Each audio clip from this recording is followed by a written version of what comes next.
11월 21일 주일 예배를 드리도록 하겠습니다. 기도하겠습니다. 오 성령님 임하여 주시옵소서. 성령님 임하여 주옵소서. 아버지 감사를 드립니다. 오 주님 감사드립니다. 오늘 이 시간 주님께서 이 예배를 주관하여 주옵시고 주의 오심을 우리 모두에게 긴장감으로 또 간절함으로 우리가 깨닫도록 주의 은혜 베풀어 주옵소서. 또 주의 말씀을 전할 때 주님께서 역사하셔서 이 말씀이 거짓 안 되고 진리됨을 또한 우리로 알게 하여 주시옵시고 이 말씀이 우리를 주관하게 하여 주시옵시고 우리가 오로지 말씀을 따라 삶을 살 수 있도록 주의 은혜 베풀어 주옵소서. 감사드리옵고 예수 그리스도 이름으로 기도드리옵나이다. 아멘. 지난 시간에 성령님이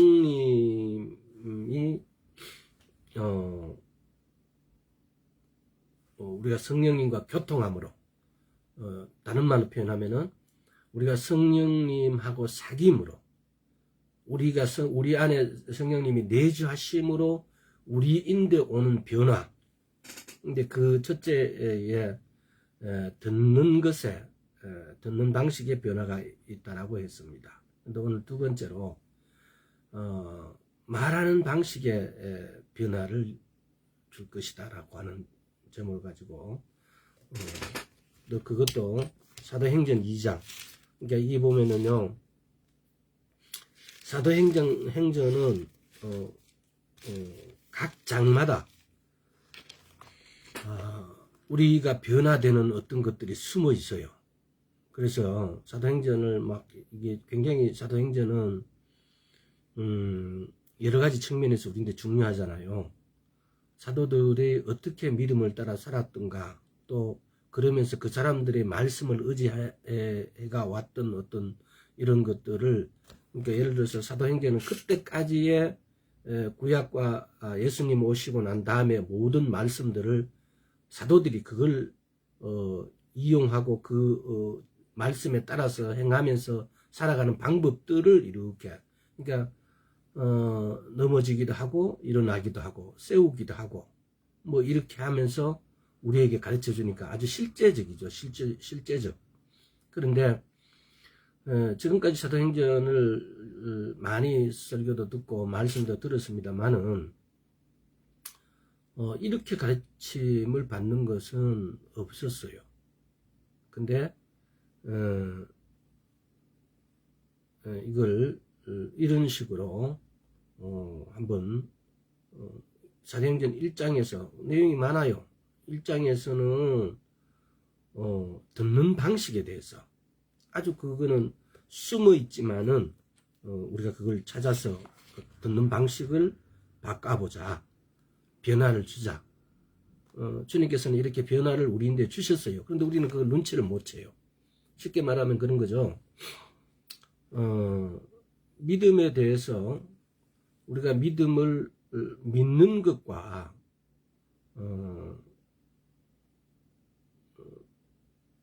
또 그걸 그냥 내가 이해하는 것, 지적 동의를 구하는 것하고의 차이는 굉장히 차이가 있습니다. 믿는 것은 마가복음 11장에서 말씀처럼 이미 그걸 우리가 쉽게 말하면은 믿음이 문제예요. 예를 들어서 어떤 물건을 내가 그걸 원한다라고 내가 그걸 갖기를 원한다면은 우리는 그거 물건을 가져야만이 믿어져요. 믿는다라고 말을 해요. 세상적인 어떤 방법에는. 그러나 말씀에서의 방법은 그게 아니에요.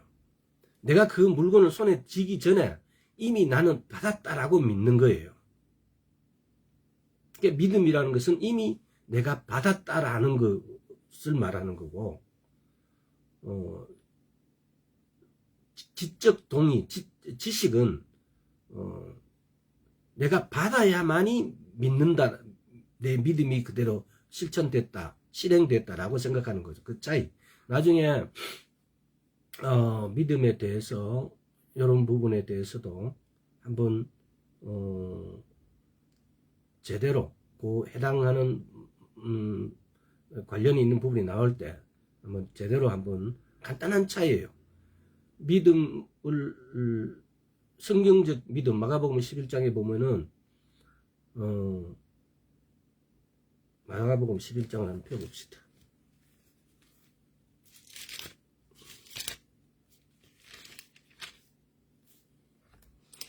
자, 22절부터 예수께서 대답하여 저희에게 이르시되 하나님을 믿으라. 내가 진실로 너에게 이르노니 누구든지 이 산도로 들리어 바다에 던지우려 하며 그 말하는 것이 이룰 줄 믿고 마음에 의심치 않으면 그대로 되리라. 그러므로 내가 너희에게 말하노니 무엇이든지 기도하고 구한 것은 받은 줄로 믿으라. 그리하면 너희에게 그대로 되리라. 믿음이란 것은 받은 줄로 믿는 믿음이에요. 말씀대로 되어진다는 그 믿음. 어떻게 보면은 시제가 이미 받은 거예요. 그래서 이런 부분들을 오늘의 주제는 아니지만은 다음에 이 부분을 아주 간단하게 설명을 한번 기회를 갖기를 원해요. 자, 오늘로 돌아와서 사도행전 2장.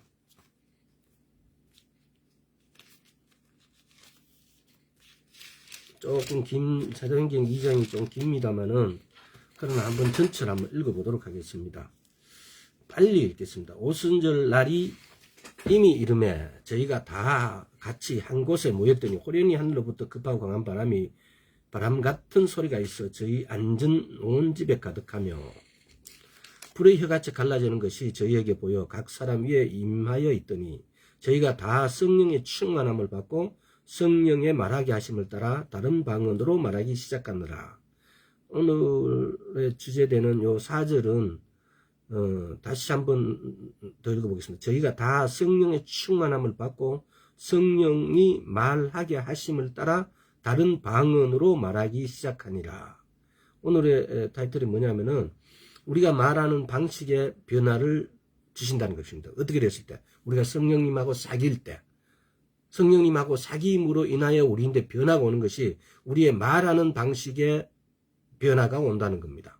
성령님하고 교통함으로 우리에게 변화가 오는데 어떤 변화가 오는지 제 첫날에 듣는 방식에 대해서 변화가 왔습니다. 근데 오늘은 말하는 방식에 대해서 변화가 온다는 겁니다. 그러니까 이것이 사도행전에 조금 전에도 말씀드렸지만 사도행전에 28장까지 다 하나씩 어떤 변화가 들어와 있습니다. 그러나 우리는 그걸 다 캐치를 못했어요.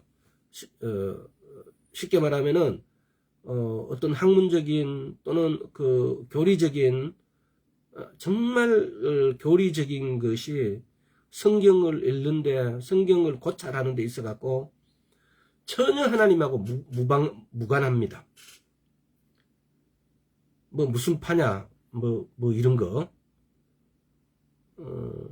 전혀 하나님을 아는데 무관한데 우리는 우리의 모든 지식을 열정을 거기에다가 옮겨 가지고 그걸 연구하는 데 시간을 너무 많이 보냈어요.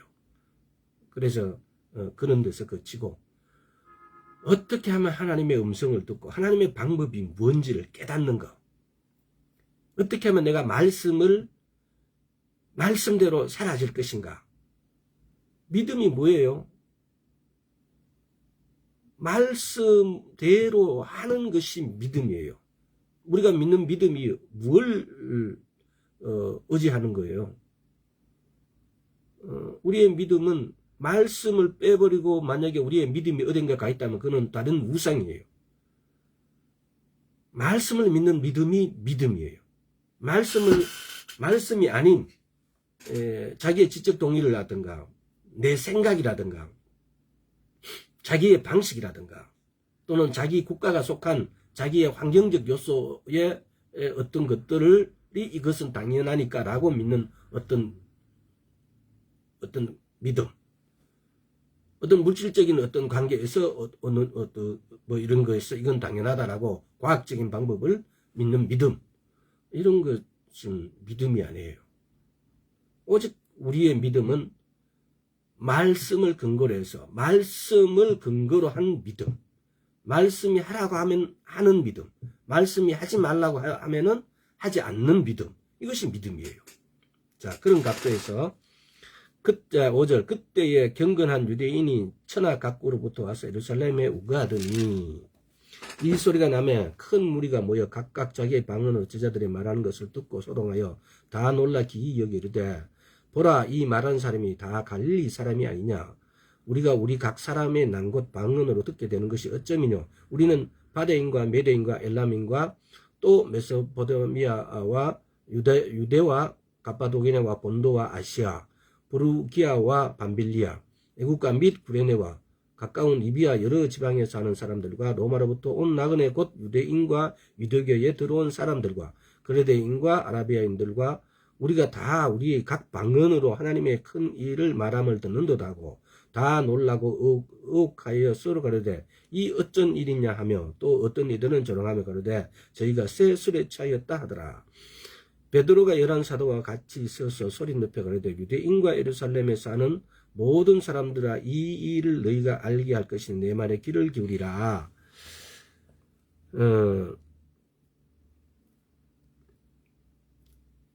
때가 제3신이 너희 생각같이 이 사람들이 취한 것이 아니라 이는 곧 선지자 요엘로 말씀하신 그 시인이 일렀을 때 지금 베드로가 지금 1차 설교를 하는 거예요. 지금 이제부터 지금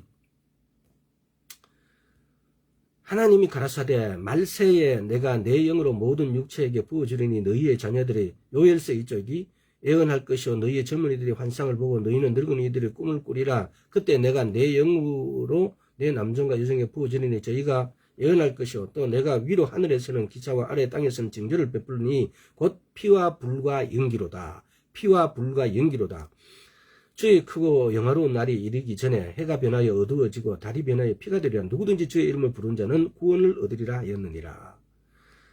이스라엘 사람들아 이 말을 들으라. 너희도 아는 바에 하나님께서 나사렛 예수로 큰 권능과 기사와 표적을 너희 가운데 베푸사 너희 앞에서 그를 증거하셨느니라. 그가 하나님의 정하신 뜻과 미리 아신 대로 내어준 바 되었거늘 너희가 법 없는 자들의 손을 빌어 못 박아 죽였으나 율법이 없는 자를 말하는 거죠.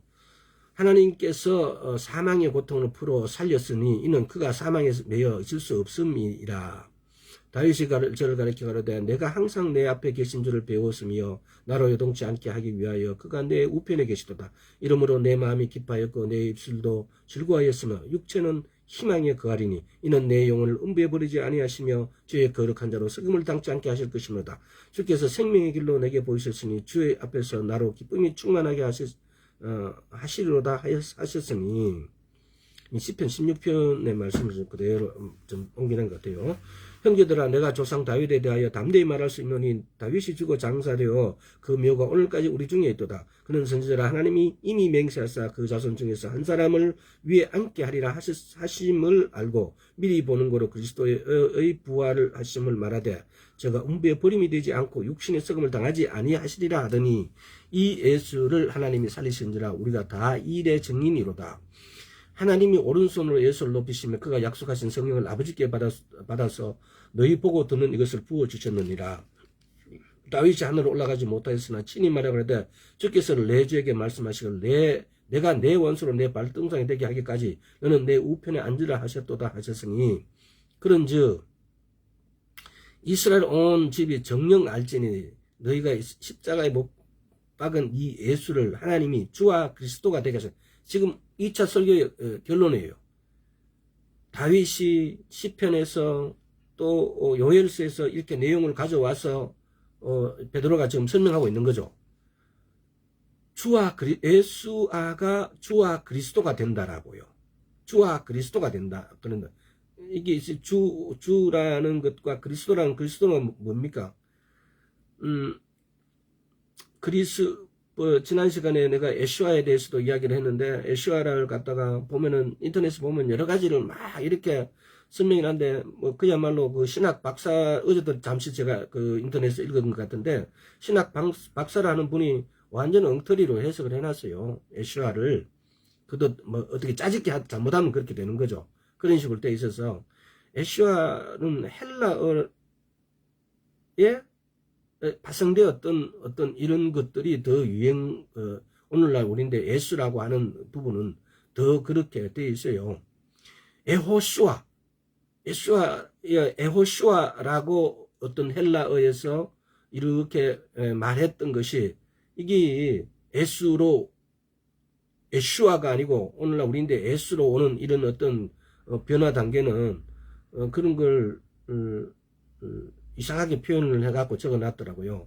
그래서 참 가지가지다라고 생각했어요. 지금 제가 말하는 걸 그걸 읽지 않고 여러분들 이해가 잘 안 되는 부분이 있는데, 에호슈아라고 헬라어에서 이렇게 발음되어지고 이 그리스 로마를 오면서 그리스트가 되어지는 이런 정말 전혀 다른 그리스도가 되어지는 이런 전혀 메시아라는 히브리어에서 메시아가 완전 이상하게 변해버리는 이런 걸 우리는 지금 오늘날 역사에서 우리는 증명할 수가 있어요. 자, 여기까지 하고, 또 저희가 이 말을 듣고 마음에 찔려 베드로가 다른 사도들에게 물어가로되 형제들아 우리가 어찌할꼬 하거늘 베드로가 가로되 너희가 회개에 각각 예수 그리스도 이름으로 세례를 받고 제사함을 받으라. 제사함을 얻으라. 그리하면 성령을 선물로 받으라. 지금 여기서 보면은 세례를 받고 제사함을 얻으라. 이게 지금 뭐예요? 구원이에요. 회개하고 예수 그리스도 이름으로 세례를 받고 제사함을 얻는 것이 이것이 구원이에요. 구원. 구원을 받고 그리하면 성령을 받는 거예요. 지금 그럼 다시 말하면은 구원받는 것과 성령을 받는 문제는 다른 문제라는 겁니다. 이걸 선명하게 성경이 말하고 있으니까. 그리고 지금 38절은 구원의 문제를 회개하고 각각 예수 그리스도 이름으로 세례를 받는 것, 이게 지금 구원의 문제라는 거. 구원, 이게 세례를 받으면 어떻게 된단 말이에요? 구원 받았다라고 말할 수 있는 거죠. 그런데 그리하면 성령을 선물로 받는다고 그래요. 그러니까 성령을 받는 문제와 구원을 받는 문제는 별개의 문제다.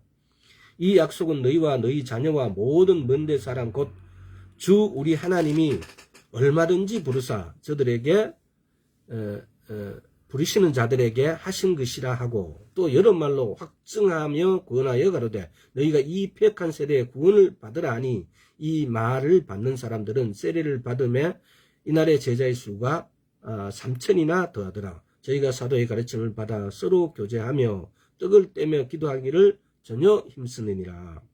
사람마다 두려워하는데 사도들로 인하여 기사와 표적이 많이 나타나니 믿는 사람이 다 함께 있어 모든 물건을 서로 통용하며 또 재산과 소유를 팔아 각 사람의 필요를 따라 나눠주고 날마다 마음을 같이하여 성전에 모이기를 힘쓰고 집에서 떡을 떼며 기쁨과 순전한 마음으로 음식을 먹고 하나님을 찬미하며 또 온 백성에게 칭송을 받으니 주께서 구원받는 사람을 날마다 더하게 하시니라.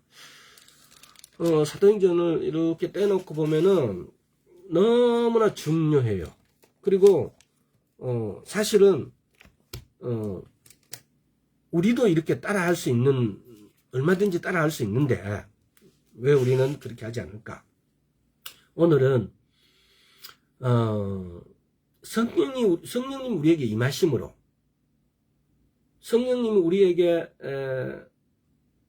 교통하심으로, 우리가 성령님하고 사귐으로 해서 말하는 방식이 변화한다는 것입니다. 말하는 방식이 변화를 우리에게 주실 겁니다. 그런데 우리가 때로는 이 말하는 방식을 옛날하고 별로 달라지지 않았고 성격 급반대로 막말이 함부로 나오고 그거는 우리말에 대한 1차적인 문제고, 다음에 이런 것이 있겠죠. 다음 2차적인 게 뭐냐면은 방언이라는 겁니다. 그래서 방언을 주셨는데 성경에 보면 방언을 가지고 어떤 때는 방언은 네 혼자 있을 때만 해라. 교회에 무리가 많이 모였을 때는 하지 말라. 근데 성경에 보면 방언을 막 이렇게 하는 베드로도 막 이렇게 해서 방언을 해가지고 막 병을 고치고 막 이렇게 하기도 해요. 그래서 그런 데에서 오해가 있을 수 있다.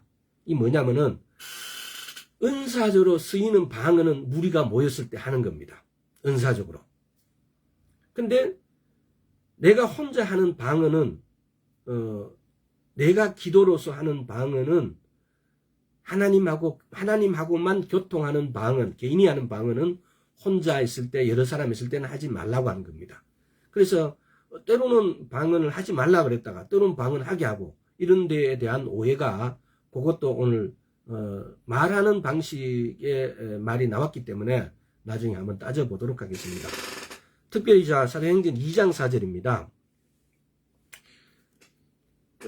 저희가 다 성령의 충만함을 받고 성령이 말하게 하심을 따라 다른 방언으로 말하기 시작합니다. 성령이 말하게 하심으로 따라하는 말, 이것이 방언입니다. 방언은 성령님이 하게 하시지만은 발음은 쉽게 말하면 내 입을 통해서 하게 된다 이 말입니다. 사실은 성령님의 하게 하심으로 하는 거지. 그러나 그런데 말은 내가 한다. 그래서 때로는 우리가 이러잖아요. 그럼 성령님이 하시네? 성령님이 말하시게 하시고, 맞아요. 두 번째, 그럼 나도 내 입을 통해서 말했으니까 나도 말했으니까 나도 한 말, 내가 한 말이죠. 근데 이걸 또 반대로 해석하면 어떻게 됩니까?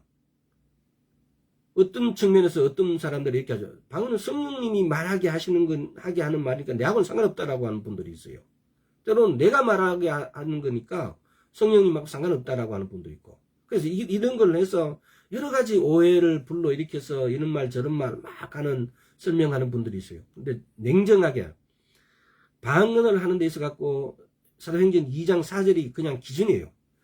성령이 말하게 하심에 따라서 내 입술로 말하는 거예요.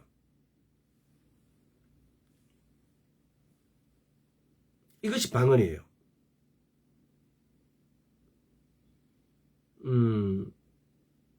그런데 이렇게 방언을 하게 되어서 이렇게 됐을 때에 됨으로 이렇게 함으로 인해서 우리가 변화를 겪게 된다는 거죠. 변화를 주신다는 겁니다. 주님이. 거기에는 영을 좀 자유롭게 하는 것도 있을 것이고 생각을 좀 새롭게 하는 것도 있을 것이고 또 그 영과 생각만 그런 게 아니고 몸을 또 신선하게 해주기도 하고 또 이렇게 이런 것들을 우리가 잘 못 느끼죠. 사실은 방언을 하는데 방언이 영을 새롭게 하고 생각을 새롭게 하고 심지어는 몸까지 신선하게 하고 또 우리가 증거할 수 있는 능력도 이렇게 주시고 이렇게 하는데 우리가 이걸 방언을 함으로써의 주님께서 주신 변화를 우리가 느끼도록 그래서 방언을 하기는 하는데 처음에는 막 이렇게 그 어떤 방언을 하게 되면서 기쁨으로 막 이렇게 방언을 많이 하게 되고 어느 일정 순간 되면 심지어 어떤 사람들은 자기인데 아무 변화 그 생각에 방언이 도대체 무슨 뜻인지 이게 분별이 안 되니까 왜 방언을 하냐고 뭐 별것 아닌 식으로 뭐 할 게 없다고 또 저는 또 그런 사람도 봤어요. 기도를 5분 하면 할 게 없다고 5분만 하면 이 세상 모든 자기가 아는 자기 주변의 모든 것들을 다 끌어들여갖고 다 기도해도 5분만 하면 5분 이상 할 게 없다라고 그러더라고요. 그래서 기도를 왜 그렇게 오랫동안 하냐고 그걸 마치 나무라고 있는 사람도 봤어요.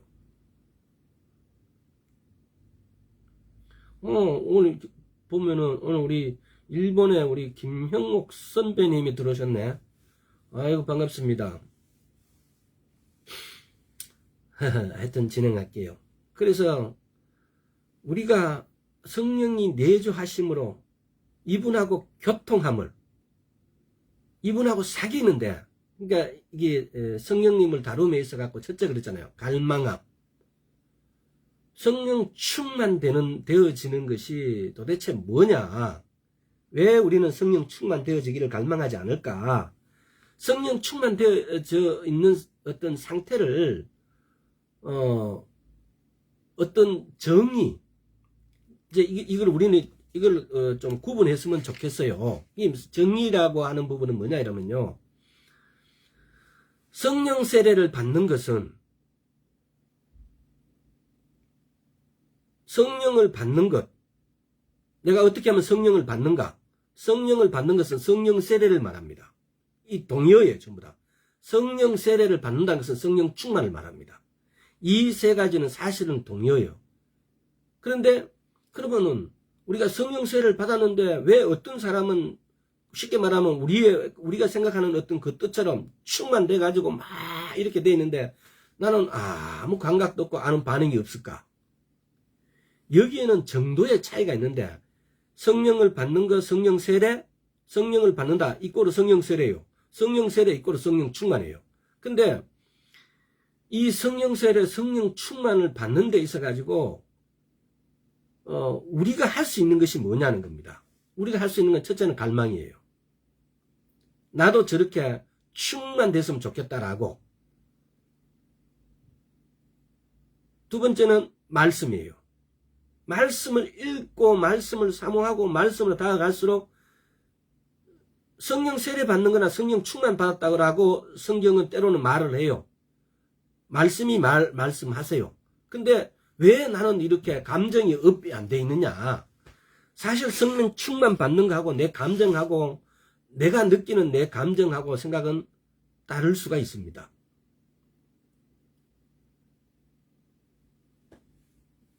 이런 걸 다 설명하자면 시간이 너무 많이 갈 것 같아서 오늘 주제에 또 안 그러면 이거 오늘 또 설명 못 할 거니까. 자, 그래서 오늘은 지금 아까 전에 제가 말씀드렸다시피 우리가 말하는 방식에 우리가 성령님과 교제, 성령님과 교통함으로 인해서 우리가 말하는 방식의 변화를 주님께서 주신다 그랬는데 이 주시는 방법에 있어 가지고 특별히 방언에 대해서 한번 알아보도록 하겠습니다. 방언에 대해서만 설명해도 수십 시간이 모자라겠지만 오늘 주제는 뭐냐면요. 왜 성경에서 방언을 개인적으로 개인 혼자 있을 때 하고 여러 사람 있을 때는 하지 말라 그랬다가 또는 이렇게 또 방언을 막 성경에 보면은 막 자기들은 방언을 막 하느냐 베드로는 막 방언을 하고 있느냐 여러 사람 앞에서 이 모순이다. 그런데 이 결론은 그거예요. 내가 혼자 유익을 구하고 하나님하고 교통하는 것은 내 혼자 하는 방언이고 베드로가 하는 방언은 뭐냐? 이거는 직분으로 하는 거예요. 이거부터 먼저 찾아볼까요? 그러면은 왜 직분을 하는 방언? 직분은 어떤 직분을 말하느냐? 에베소서 4장을 한번 봅시다. 에베소서 4장. 요건 나중에 기억해 놨다가 그걸 갖고 봅시다. 에베소서 4장 11절을 보면 하나님께 주신 직분이 혹은 사도로, 첫째 사도, 선지자, 두 번째 선지자, 혹은 복음 전하는 자, 혹은 목사와, 혹은 교사. 이게 지금 하나님께 주시는 5 직이에요. 5가지 직분이에요. 사도, 선지자, 복음 전하는 자, 목사, 그리고 교사. 성경에 보면은 이 부분이 상당히 많이 나와 있어요. 그러니까 지금 오늘 이걸 구분하는 이유는 아까 말씀드렸잖아요. 내 개인적인 개인으로 하는 방언은 주님께서는 여럿이 있을 때는 하지 말라고 분명히 언급하세요. 그런데 성경에 보면은 여럿이 있는데 복음 막 이게 방언을 하는 부분이 막 나와요. 그래서 그것은 직분자 이렇게 사도, 선지자, 복음 전하는 자, 목사, 교사가 이 직분을 받은 자가 하는 겁니다. 근데 대부분의 이 직분이 가진 자가 하는 이 방언에는 통변함도 같이 온다는 거. 자, 그래서 그걸 가지고 우리가 한번 알아보도록 하겠습니다. 고린도전서 자 12장 4절부터 11절까지 또 읽어보겠습니다. 은사는 여러 가지나 성령은 같고 지금은 여러 가지나 주는 같으며 또 역사는 여러 가지나 모든 것을 모든 사람 가운데서 역사하신 하나님은 같으니 각 사람에게 성령을 나타남을 주심을 유익하게 하려 하심이라. 어떤 이에게는 성령으로 말미암아 지혜의 말씀을, 어떤 이에게는 같은 성령을 따라 지식의 말씀을, 어떤 이에게는 같은 성령으로 믿음을, 어떤 이에게는 한 성령으로 병 고치는 은사를, 어떤 이에게는 능력 행함을, 어떤 이에게는 예언함을, 어떤 이에게는 영분별함을, 어떤 이에게는 각종 방언을 말함을, 어떤 이에게는 방언을 통역함을 주셨나니 이 모든 일은 같은 한 성령이 행하사 그 뜻대로 각 사람에게 나눠 주시느니라. 자, 그 뒤에 14장을 고린도전서 14장 좀 깁니다. 4절에서 19절까지 방언을 말하는 자는 자기의 덕을 세우고 예언하는 자는 교회의 덕을 세우나니 나는 너희가 다 방언 말하기를 원하나 특별히 예언하기를 원하노라. 방언을 말하는 자가 만일 교회의 덕을 세우기 위하여 통역하지 않으면 예언하는 자만 못하니라. 그런즉 형제들아 내가 너희에게 나아가서 방언을 말하고 계시나 지식이나 예언이나 가르치는 것이나 말하지 아니하면 너희에게 무엇이 유익하리요. 이 지금 그러잖아요. 이게 방언을 막 말하지 않고 이렇게 하면 내가 너희한테 유익함을 주겠냐라고 자기는 이렇게 한다 이 말이에요. 꼭 저가 검은과 같이 생명 없는 것이 소리를 낼 때에 그 음의 분별을 내지 아니하면 저 부는 것인지 검은고 타는 것인지 어찌 알게 되리요. 저는 필히 말이죠. 만일 나팔이 분명치 못한 소리를 내며 누가 전쟁을 예비하리요. 이와 같이 너희도 혀로서 알아듣기 쉬운 말을 하지 아니하면 그 말하는 것을 어찌 알리요. 이는 허공에다 말하는 것이라. 세상의 소리의 종류가 이같이 많되 뜻없는 소리가 없나니 그러면 내가 그 소리의 뜻을 알지 못하면 내가 말하는 자에게 야만이 되고 말하는 자도 내게 야만이 되리니 그러면 너희도 신령한 것을 사모하는 자인즉 교회의 득석이 위하여 풍성히 구하라. 그러므로 방언을 말하는 자는 통역하기를 기도할지니 내가 만일 방언으로 기도하면 나의 영이 기도하거니와 나의 마음은 열매를 맺지 못하리라. 그러면 어떻게 할꼬? 내가 영으로 기도하고 또 마음으로 기도하며 내가 영으로 찬미하고 또 마음으로 찬미하리라. 그렇지 아니하면 내가 영으로 축복할 때 무식한 처지에 있는 자가 내가 무슨 말을 하는지 알지 못하고 내 감사에 어찌 아멘하리요. 너는 감사를 잘하였으나 그러나 다른 사람은 득세움을 받지 못하리라. 내가 너희 모든 사람보다 방언을 더 말함으로 하나님께 감사하노라. 그러나 교회에서 내가 남을 가르치기 위하여 깨달은 마음으로 5마디 말하는 것이 1만 마디 방언하는 거다 나으니라. 지금 이렇게 해놓고 다음에 26절에서 28절 다 읽으면 좋은데 시간이. 그런즉 형제들아 어찌할꼬 너희가 모일 때 각각 찬송시도 있으며 가르치는 말씀도 있으며 계시도 있으며 방언도 있으며 통역함도 있나니 모든 것을 덕을 세우기 위하여 하라. 지금 뭐요? 너희가 형제들아 어찌하고 각각 찬송시도 있으며 가르치는 말씀도 있으며 계시도 있고 또 뭐 방언도 있으며 통역도 이렇게 사람이 모였을 때 방언도 있고 통역도 있다 그래요. 지금 여기서 분명하게 만일 누가 방언으로 말하거든 2사람이나 다불과 3사람이 찻설을 따라하고 한 사람이 통역할 것이요 만일 통역한 자가 없거든 교회에서나 잠잠하고 자기와 및 하나님께 말할 것이요 만약 통역한 자가 없거든 교회에서는 잠잠하고 자기와 및 하나님께 말할 것이요. 이제 이 말을 잘 해석을 해야 돼요. 다 33절. 자, 하나님은 어지러움의 하나님이 아니시오 오직 화평의 하나님이시니라. 지금 이렇게 우리가 방언을 보면은 이게 방언은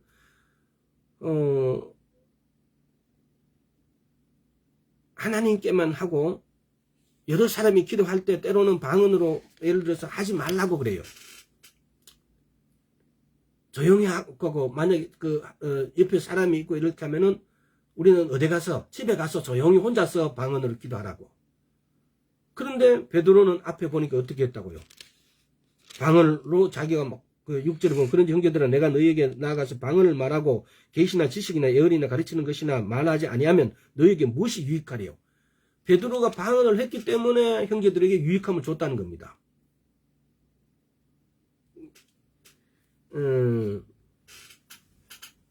그러니까 이걸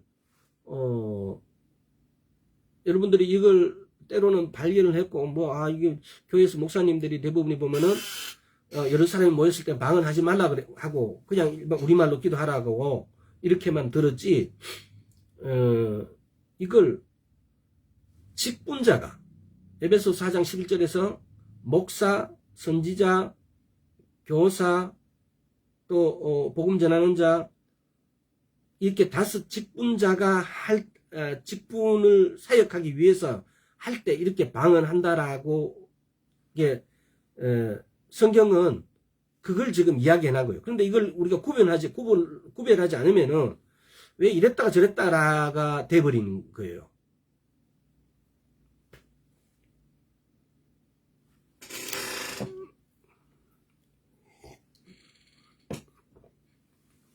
그래서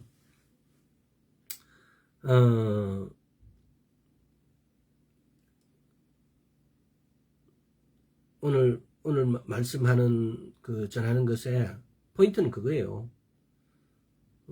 방언을 내 개인적으로 할 때는 자기 혼자서 하라는 겁니다. 여러 사람이 모였을 때 하지 말고. 그러나 성경에서 지금 이렇게 그렇게 해놓고 왜 이렇게 베드로는 이렇게 막 방언하는 것을 자랑스럽게 생각하고 내가 방언을 못했으면 어떻게 너희한테 유익을 줄 수 있었냐, 그래서 나는 방언한 걸 자랑스럽게 생각한다 라고 이렇게 말했을까? 이게 뭐 했단 말입니까? 사역했다는 말입니다. 그렇게 사역할 때는 이 방언을 하지 말라가 아니고 이렇게 성경에는 이렇게 이게 사역한 어떤 것과 또 그냥 개인적으로 이렇게 방언하지 혼자 있을 때 하고 여러 명 있을 때는 하지 말라고 이야기한 것이 이렇게 기록되어 있는데 우리는 이걸 구별하지 않음으로 인해 가지고 이게 읽어보면은 왜 이랬다가 저랬다가 하는 것처럼 되어 있습니다. 그래서 각종 방언을 말하는 것은 오늘 그 부분에 이 부분에 들어왔으니까 이 부분을 한 번 더 상세하게 한번 알아보도록 하겠습니다. 자, 12장 고린도전서 12장 28절에서 30절을 다시 한번 읽어보도록 하겠습니다. 28절에서 30절. 하나님이 교회 중에 몇을 세웠으니 첫째는 사도요, 둘째는 선지자요, 셋째는 교사요, 그 다음엔 능력요, 그 다음엔 병 고치는 은사와 서로 돕는 것과 다스리는 것과 각종 방언을 하는 것이라. 다 사도겠냐, 다 선지자겠냐, 다 교사겠냐, 다 능력을 행하는 자겠느냐, 다 병 고치는 은사를 가진 자겠냐, 다 방언을 말하는 자겠느냐, 다 통역하는 자겠느냐. 지금 여기서 보면은 특별히 30절을 가지고 내가 방언 못하니까 그래서 하나님께서 이렇게 다 병 고치는 자선 다 은사 자겠느냐, 다 방언을 말하는 자겠느냐, 다 통역하는 자겠느냐 해서 그래서 하나님께서 다 이렇게 방언을 다 안 주셨다고 생각해요. 그래서 나는 안 받아도 주님께서 내한테 이거 허락하지 않으셨다고 이렇게 말하는 거예요.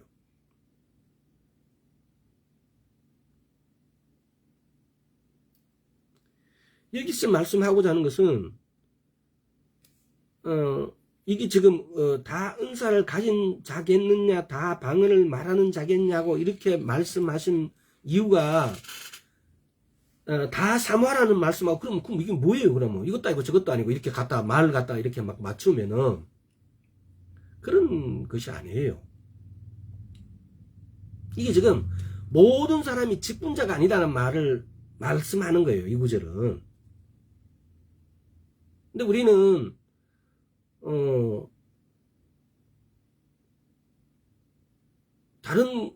다른 것을 말씀하는 구절을 자기인데 갖다 대입시킴으로 해가지고 지금 방언을 하지 못하는 사람들이 나도 방언하고 싶다 그러는데 어느 순간 이 구절을 한번 읽는 순간 주님께서는 그냥 허락한 자에게만 주는구나 같다라고 이렇게 이야기해버려요. 그렇게 해서 갈망을 갖지 않음으로 해가지고 영원히 어쩌면 방언을 못 받을 수도 있어요. 또 이것을 그래 주님께서 이렇게 말씀하셨다고 이렇게 또 설교하는 분이 계세요. 전혀 다른 거예요. 그거하고 이거는 하나님께서 교회 안에 직분으로 분명하게 분류되어 있다. 직분을 세운 자와 직분이 없는 자와 이걸 지금 말하는 거예요. 일반적으로 방언하는 사람과 직분자가 하는 것하고 차이를 갖다가 이게 선명하게 지금 이야기해 놓은 거예요. 근데 우리가 이걸 구분하지 않고 이 차이를 떠나버리고 이걸 그냥 읽어버리면은 이렇게 다 방언하겠느냐 이렇게 하니까 방언 못할 수도 있구나라고 사모하지 않고 갈망하지 않아요. 모든 은사는 사실은 이 부분을 많은 목사님들도 전해왔지만은 방언을 통해서 은사들이 합류가 되져요. 방언을 통해서 은사가 온다는 사실이에요.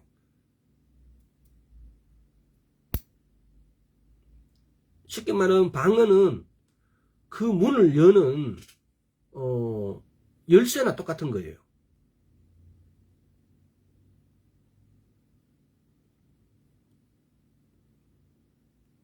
그래서 이 부분을 지금 29절 이 말씀을 이 말씀을 주신 것은 직분자에게 해당되는 말씀을 주셨구나라고 분별하시면 좋겠다는 겁니다. 만약에 그렇지 않다면은 이걸 그렇게 그대로를 모든 사람에게 적용시키게 되면은 그러면은 하나님이 이 말씀하는 다른 말씀하고 부딪히게 돼요. 다 사모하라든가 더 큰 은사를 사모하라든가 뭐 이런 것은 그러면 이것은 방언을 하는 사람 이외의 사람에게는 방언을 못하는 사람에게는 전혀 상관이 없어버려요. 하나님이 그렇게 사람을 차별하십니까? 말이 안 맞잖아요. 그래서 이 부분은 선명하게 구별을 하시길 바랍니다. 또 성도 개인 기도 생활 가운데서 성령님께서 말하게 하심으로 성령 충만해져서 다른 방언으로 말하는 것은 여기서 말하는 방언으로 섬기는 일과는 다른 의미다.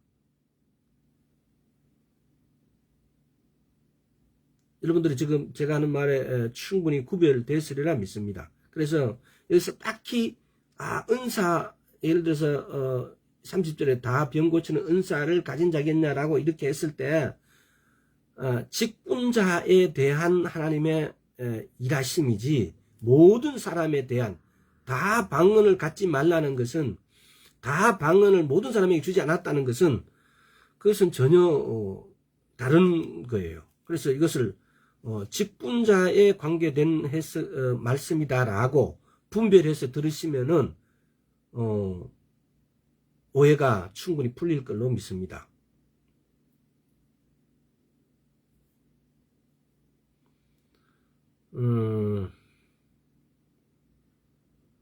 자, 지금 제가 케네시 에긴 목사님이 쓴 것을 한번 가지고 한번 읽어드리겠습니다. 은사로 다른 사람을 섬기는 경우가 언급된 것입니다. 지금 뭐고 고린도전서 12장 28절에서 30절까지는요. 사도직은 사도를 개인적으로 축복하고 듣기 위해 주어지는 은사가 아니다.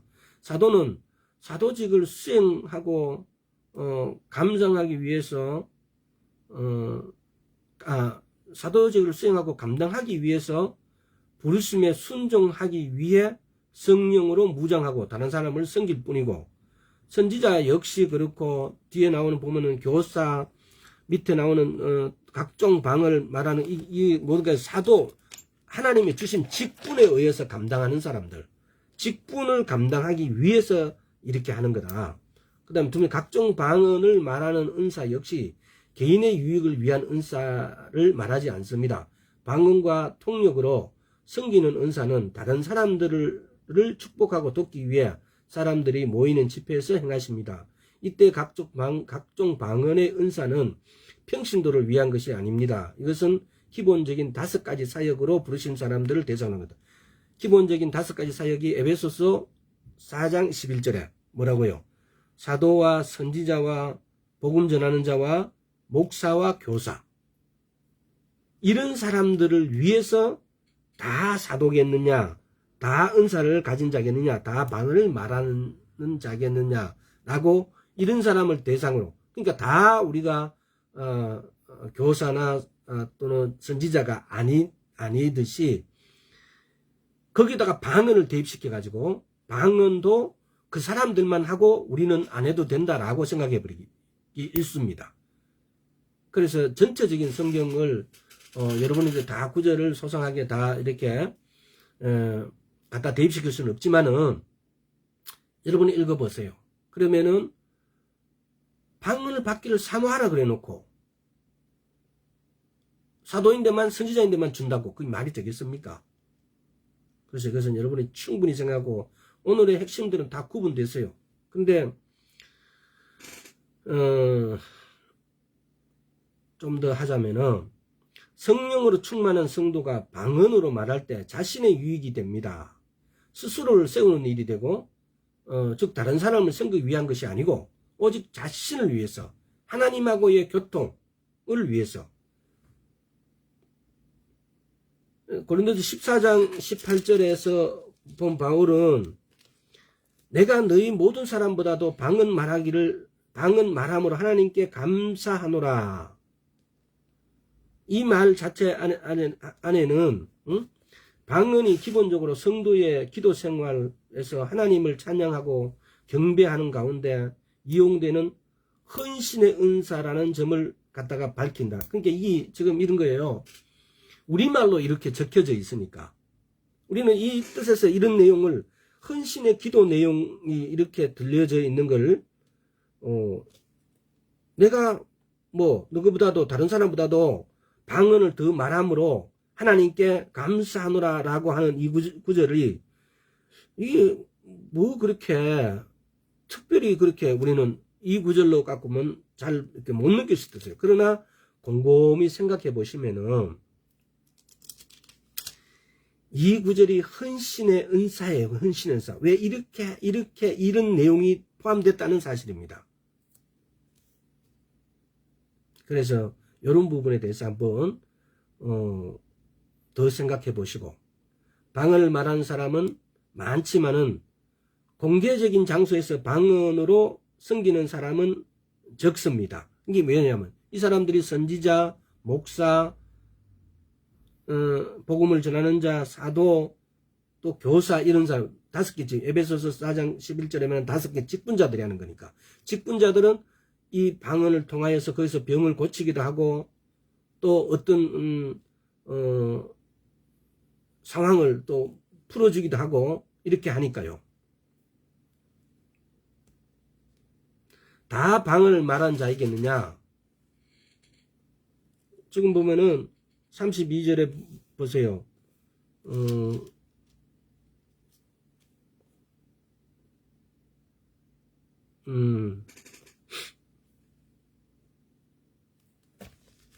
자.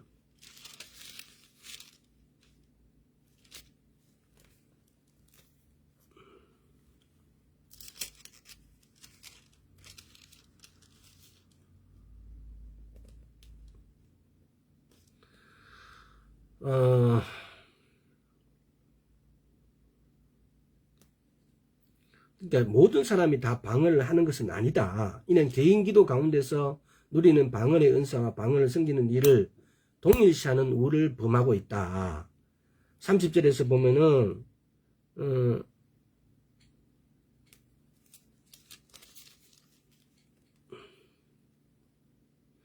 다 병 고치는 은사를 가진 게있느냐, 다 방언을 말하는 자겠느냐, 다 통역하는 자겠냐 이렇게 했을 때 이것은 제가 조금 전에 설명했던 모든 사람이 다 쉽게 말하면은 가르치는 자가 아니다. 하나님의 직분을 받은 자가 아니다라고 이야기를 한 거죠. 직분을 받은, 특별히 하나님께서 에베소 교회에서 이 직분을 지금 여기도 사실은 고린도전서 12장에서도 사실은 여기서 28절에서 30절에 말한 것은 직분자를 이야기하는 거예요. 일반 사람을 상대로 말하는 게 아니고. 근데 에베소서 4장에서는 이 5가지 직분을 가지고 이야기한 걸 가지고 말씀을 하는 거죠.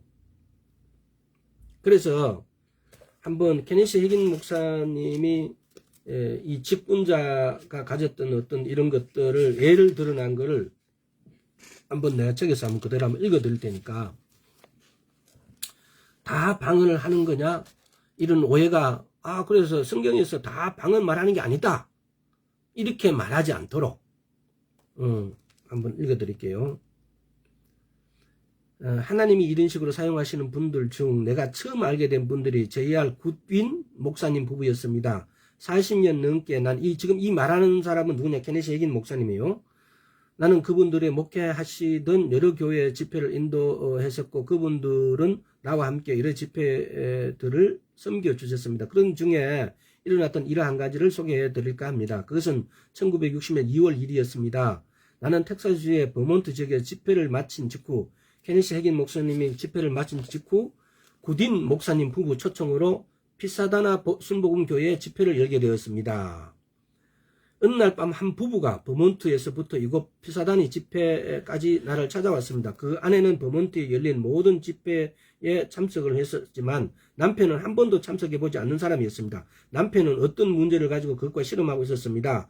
버몬트 집회에서 만났을 때 그 부인은 자신의 남편을 위해 기도해달라며 나에게 남편 문제를 가지고 상담한 적이 있습니다.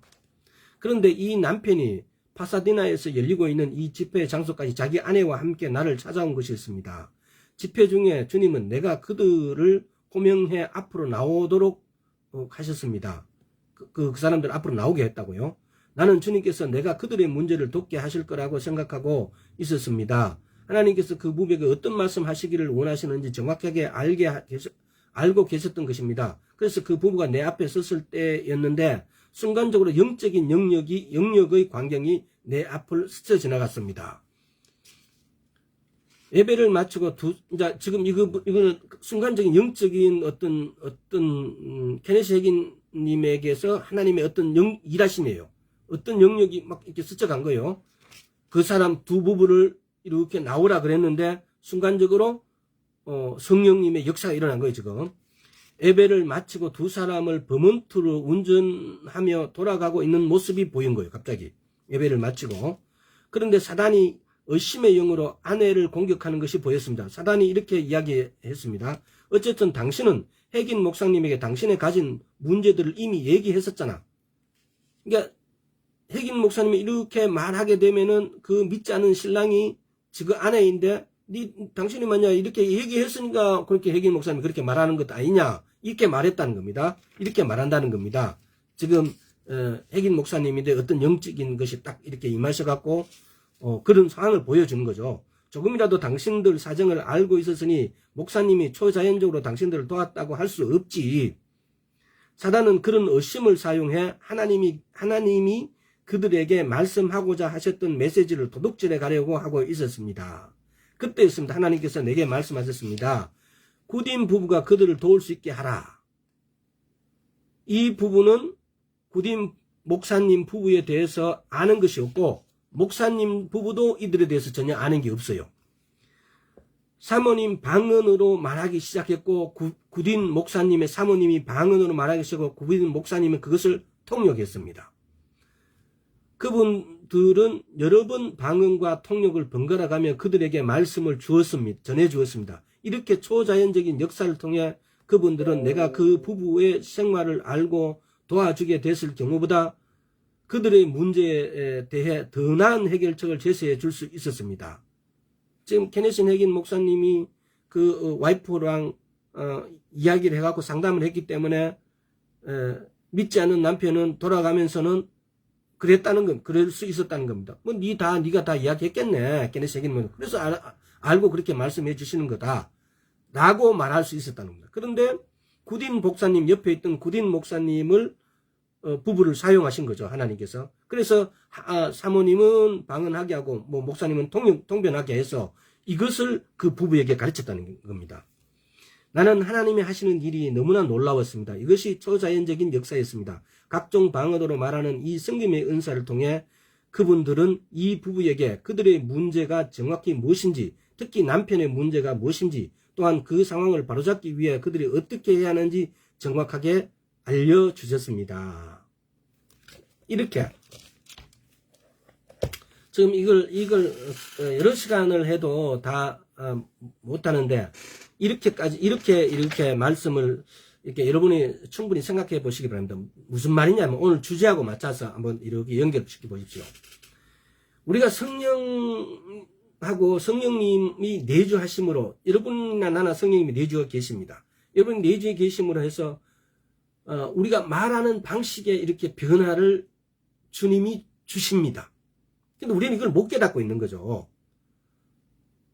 근데 말하는 방식이라 했을 때 이 말하는 방식에는 첫째는 우리가 우리말을 하는데 조금 더 부드럽고 이렇게 하실 수도 있습니다. 너무 거친 말을 많이 쓰기도 하는데 우리가 근데 우리말로 부드럽게 할 수 있습니다. 근데 두 번째 뭐냐니까 여기서 말하는 방식의 변화를 주는 것은 직접적으로 방언을 말하는 겁니다. 우리가 우리말을 부드럽게 해서 아내를 좀 더 뭐 이렇게 부드럽게 대하고 이런 정도가 아니고 우리가 말하는 방식의 변화를 주실 때 말하는 이 말은 방언을 말하는 겁니다. 성령님께서 이게 방언도 보면은 그러잖아요. 방언이 모든 사람이 다 똑같습니까? 아닙니다. 모든 사람이 방언이 다 틀려요. 그래서 모든 사람의 방언이 다 틀린다는 사실, 또 말하는 방식의 변화를 주시는 여러분들도 여러분이 조금 더 성령 충만해지면 방언이 여러분 바뀌는 걸 아마 아실 수 있을 거예요. 기도를 1시간, 2시간 하지 말고 3시간씩 여러 번 수위를 반복해서 또 그걸 집중적으로 하다 보면은 여러분 방언이 바뀐다는 사실을 알 수 있습니다. 여러분 잘 몰라요. 어떤 때 보면은 뒤돌아서서 보면은 내 방언이 옛날에 이랬는데 이렇게 바뀌었구나라고. 또 여러 가지 방언을 할 수도 있다는 거. 한 사람이. 그러니까 이 방언이 다른 방언을 받고 나면은 그 방언을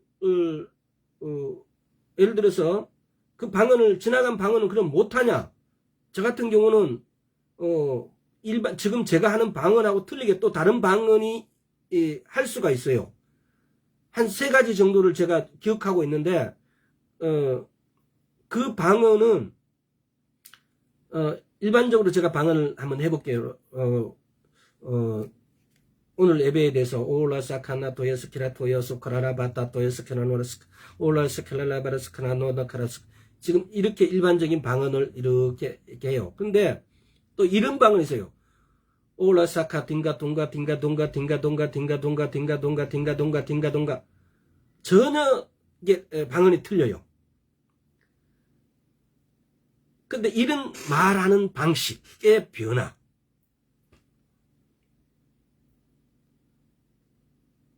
그래서 성령이 우리에게 내주에 계시면은 이 말하는 방식의 변화를 주시는데 이 말하는 방식은 결과적으로 우리의 삶의 방식도 또 우리 몸을 또 신선하게 우리 영을 새롭게 또 우리 생각도 새롭게 해줄 수 있다는 겁니다.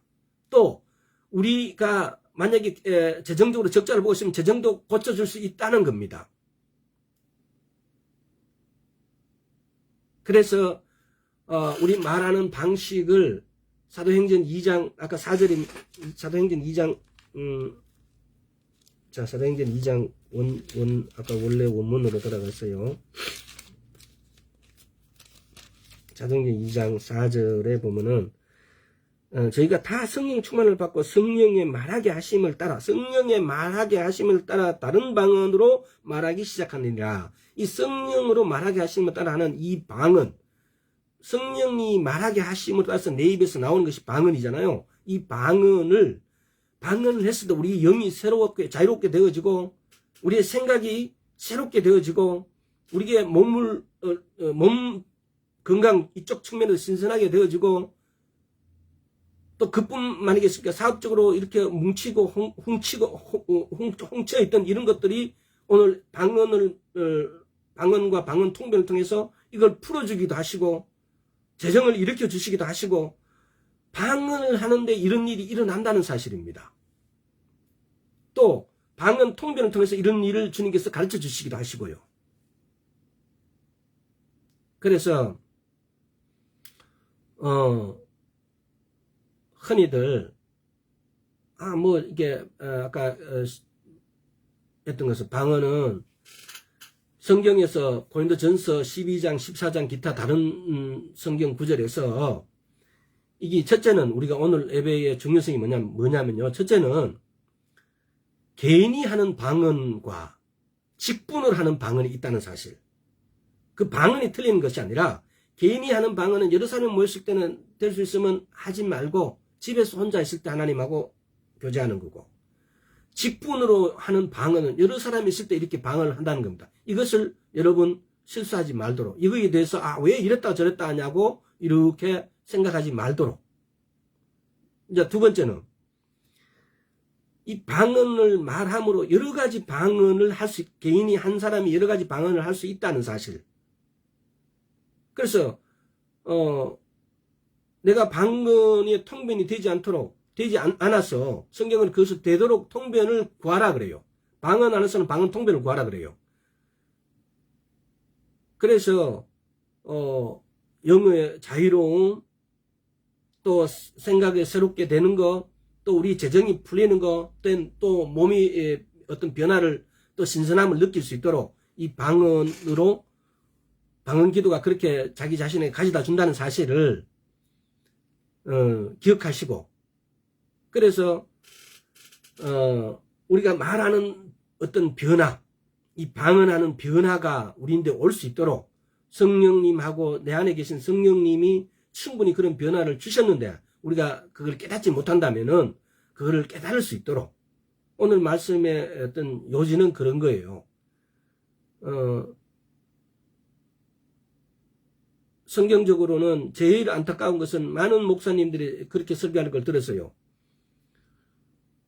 또 성경을 잘못 해석함으로 방언을 혼자 있을 때만 하고 하지 말라 그런다고 해서 그런데 왜 여기 성경을 보면 방언하는 게 있느냐라고 이렇게 오해하시는 분들, 직분적으로 에베소서 4장 11절에 5가지 직분자가 방언하는 것하고 개인이 하는 것하고 차이가 있다는 사실을 선명하게 구분하시고 말씀을 보시기 바랍니다. 그리고 방언을 통해서 영을 새롭게 하고 또 생각을 또 새롭게 하고 영을 자유롭게 하고 또 모든 이렇게 뭉치고 혼란한 것들을 풀어줄 수 있는 분이고 재정적인 어떤 위기에서도 주님께서 탈출을 도와줄 수 있는 분이라는 사실을, 그래서 방언을 사모하시고 방언을 또 더 많이 하시기를 바랍니다.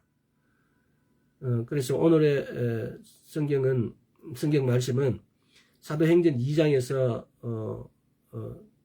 많은 분들이 이 부분에 대해서는 밝히지 않고 가는 부분인데 우리가 말하는 방식의 변화를 주님께서 주셨다는 겁니다.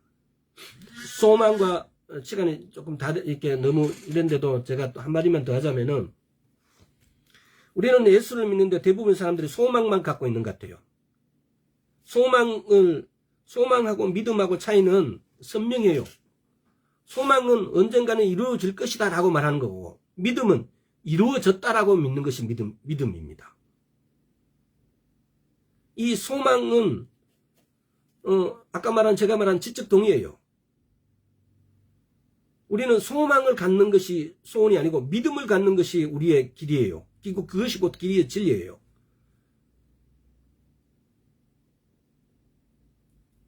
이걸 믿음에 관해서 이야기할 때 이 부분에 대해서 선명하게 한번 아까 말씀드렸다시피 짚고 넘어가겠습니다. 그래서 우리의 믿음이 소망에 있지 않도록, 우리의 믿음은 이미 되었다고 마가복음 11장에서 받은 줄로 믿으라고 말씀하셨습니다. 우리는 받은 줄로 믿는 것이 믿음이에요. 내인데 올 것이다 라고 믿는 것이 아니고 내가 이미 받은 줄로 믿는 것이 믿음이에요. 오늘 여기까지 하겠습니다. 기도하겠습니다. 아버지 감사드립니다. 우리가 너무나 연약하여서 또 우리가 우리 환경에 너무 익숙하여서 우리 환경에만 주저앉아서 우리 환경을 기본으로 우리가 생각하고 말하고 있습니다. 우리 이제 이 모든 방식에서 벗어나서 말씀을 우리의 기준으로 해서 말씀 위에 서서 말하고 행동하기를 소원합니다. 주여, 말씀이 우리의 믿음의 기초임을 우리가 선명하게 기억하고 반드시 기억하고 그대로 따라하기를 소원합니다. 감사드렸고 우리 주 예수 그리스도 이름으로 기도드리옵나이다. 아멘. 오늘 반갑습니다. 아이고, 형옥이 선배님 대단히 반갑습니다. 성은아 반갑다. 나중에 또 개인적으로 이 부분에 의심이 가고 잘 이해 못했다라고 하시는 분은 전화 주시기 바랍니다. 여기까지 하겠습니다.